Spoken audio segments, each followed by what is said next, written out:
Chris Tucker didn't want to be the poster child for smoking weed. He don't smoke weed like that. Right. He in the church. The Chris Tucker that we got now is Epstein Island Chris Tucker. Oh, Lord. Not Smokey. Oh, Lord. You knew Jeffrey Epstein, didn't you?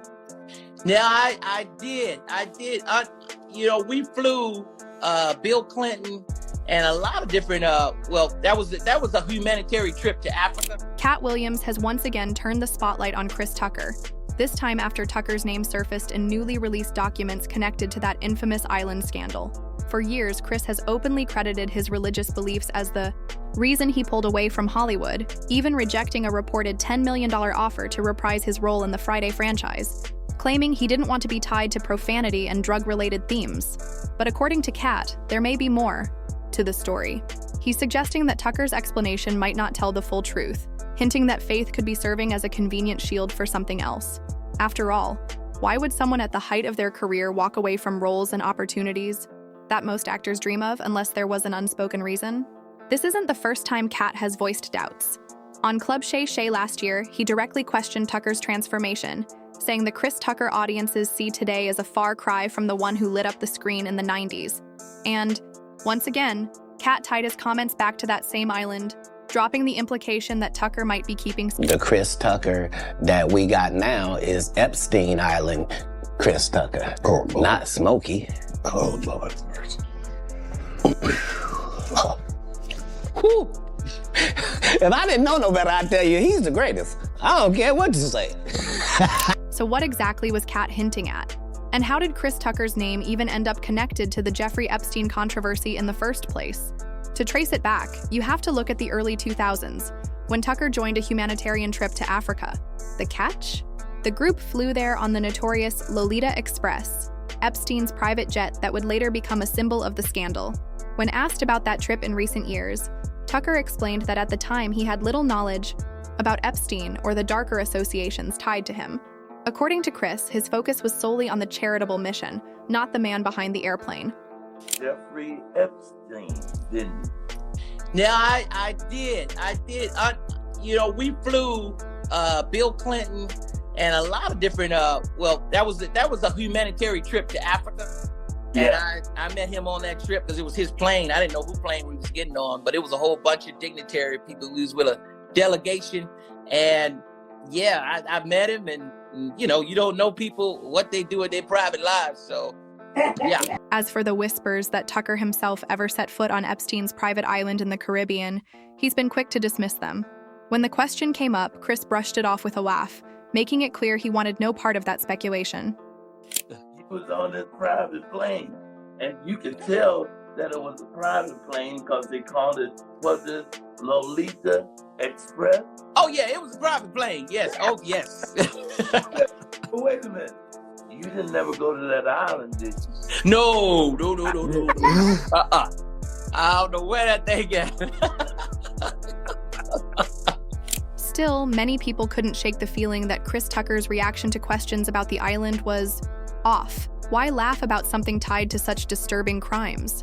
For critics, his lighthearted dismissal didn't sit right, especially given what's widely known now about that circle of people.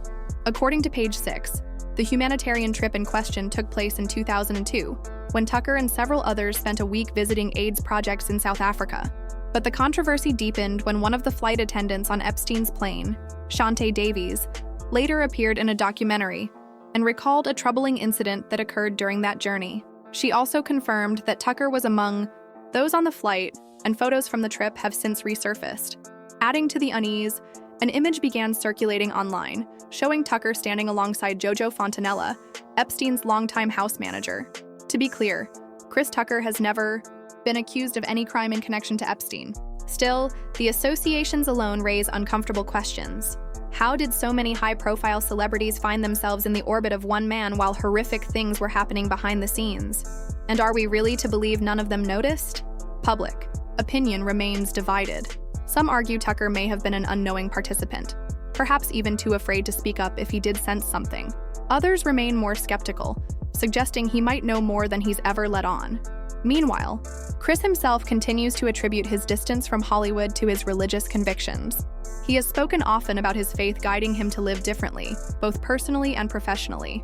Ice Cube even confirmed that Tucker walked away from a $10 $12 million payday for next Friday because he didn't want to participate in scenes involving swearing or weed. Tucker has since been vocal about his spiritual journey, emphasizing how deeply it has shaped the choices he's made in his career and his life. And I always knew God had his hands on my life, even though, and he showed me my purpose.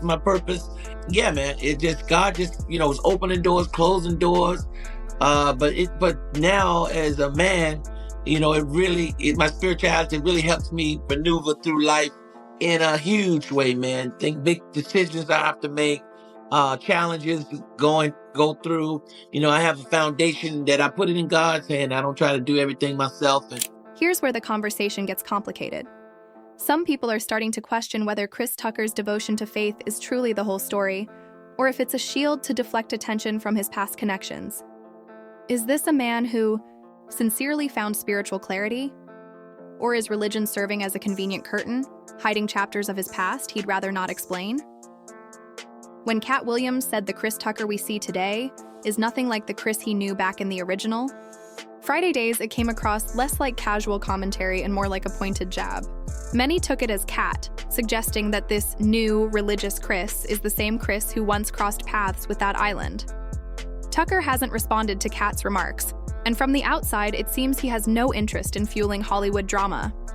But that silence only adds to the bigger question. Did Chris genuinely step back from the spotlight to follow his spiritual calling?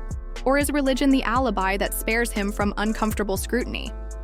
On one side, fans argue that Tucker may have simply seen too much. Maybe he wasn't directly involved in anything sinister, but perhaps the parties, the power plays, and the shadows of blackmail were enough to push him away. Witnessing those things could easily shake someone to their core, making a clean break seem like the only option. As one supporter put it, "I believe Chris." He said he was on a flight for humanitarian reasons and didn't know who he was dealing with. Nothing in his past says he's guilty.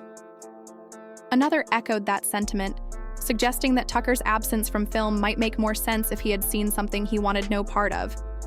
Honestly, knowing about the island would explain why he walked away from Hollywood for so long. He probably didn't want to end up like other people who spoke out.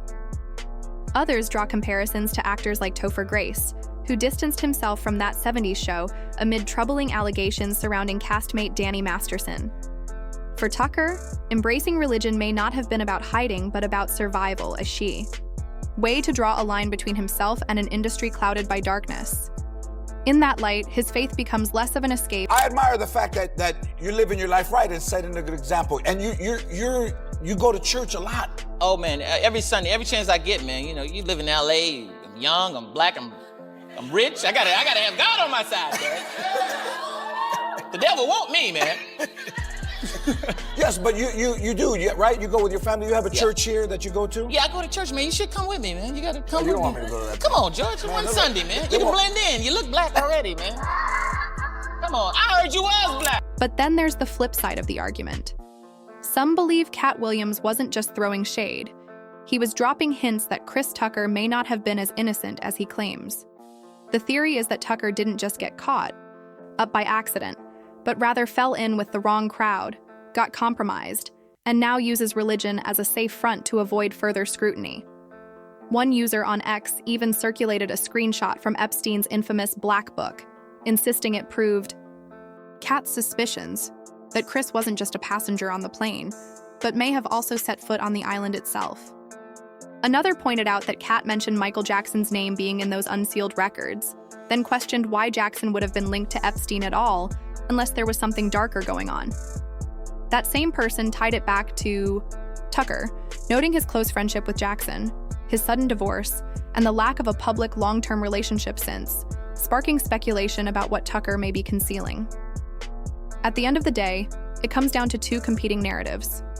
On one hand, Chris could be someone who witnessed too much, realized the danger of speaking out, and chose faith as his way to separate from Hollywood's shadows. On the other hand, some suspect he was more involved than he admits, and that religion now functions as a protective shield. So which side do you lean toward? Do you think Chris Tucker is a man who saw things that made him turn his back on Hollywood forever? Or is he holding back the full truth about that trip and those connections? Drop your thoughts in the comments and make sure you stick around for the next breakdown.